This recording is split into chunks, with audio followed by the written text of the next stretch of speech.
Didn't disturb 16-year-old Dilgit Daisy. Close to 11 o'clock, she was still working on essays and projects for her GCSE exams. And while children have always had to revise for exams, 14-hour days, 4 days a week are something new. We are being used as guinea pigs, and where the teachers are in the dark just as much as we are. And after 6 hours sleep, it was early morning algebra for Dilgit and her classmates. They share her experience of GCSE. I think we're just going to sort of a limit, really. We're putting in too much. I mean, I know we have to put some in, but it's just getting ridiculous sometimes. Pupils are regularly told by their teachers GCSE is better than the old exams, but there is worry about the amount of work and the hours that are involved.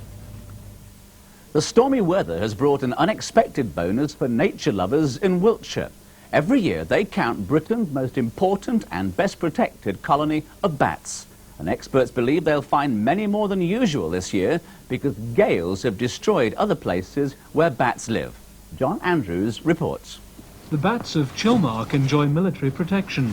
They've made their roost inside an RAF base, deep inside caves which have been dug out since Roman times to provide building stone.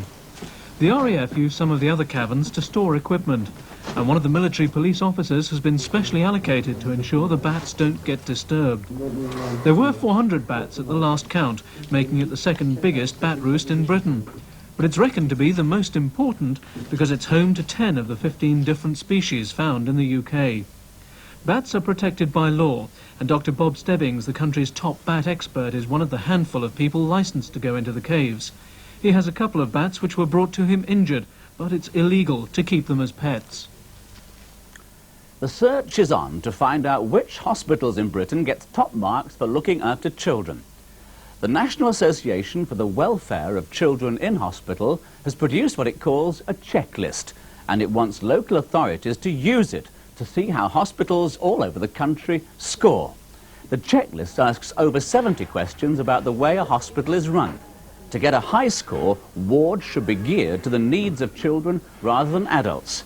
So the checklist asks, for example, does each child have a space for his or her toys and treasured possessions? Can children play, watch TV and do other things they would at home? Can they wear their own clothes? And can their brothers and sisters visit them as well as their parents? The checklist also tries to find out if nurses, doctors and hospital staff give children information in simple language to help them understand what's happening to them. All these ideas can make a child's stay in hospital much happier without costing any extra money, say the checklist organisers, so there's no excuse for not putting them into practice. Help for Asian rice farmers could soon be on the way thanks to British technology. Scientists in Bedfordshire are trying to design a special tractor which can work in the water and mud of far eastern paddy fields. And Jane Rawson has the details. Most of the world's rice is grown in wetland or paddy fields. In countries like China and Thailand, the problem for farmers trying to use tractors is that they get bogged down in the mud. In Bedfordshire, research engineers have built a man-made paddy field to try to help solve the problem. With a tractor in a special frame, they're testing different types of tractor wheel to see which will work best in the conditions of the Far East. Well, up to now they've been using men and buffalo to produce their rice, but we're hoping that with this project we should be able to improve the efficiency of tractors so that they will be able to produce their rice more efficiently and we can bring them really up to date with modern agriculture. The experiments are still at an early stage. Although the work is aimed at farmers in the Far East, engineers say the tests may also help farmers working in the wet and soggy conditions in Britain. And finally, scientists are looking for helpers to carry out the first ever really big study of Britain's frogs, toads and newts. There's been a large drop in their numbers in Britain over the last 10 years, and many of their favourite haunts like ponds, verges and fields have grown over, leaving them nowhere to breed. Most at risk is the great crested newt. It's already a protected species and nature lovers are worried it'll die out completely. And even the common toad isn't nearly as common as it used to be.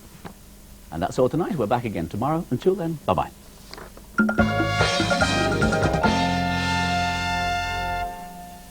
I think we've got an example of some of the work from the ICANN exhibition here somewhere. Yes, if you'd be interested in seeing it, it's at Coots in the Strand at the moment here in London. Then we'll be travelling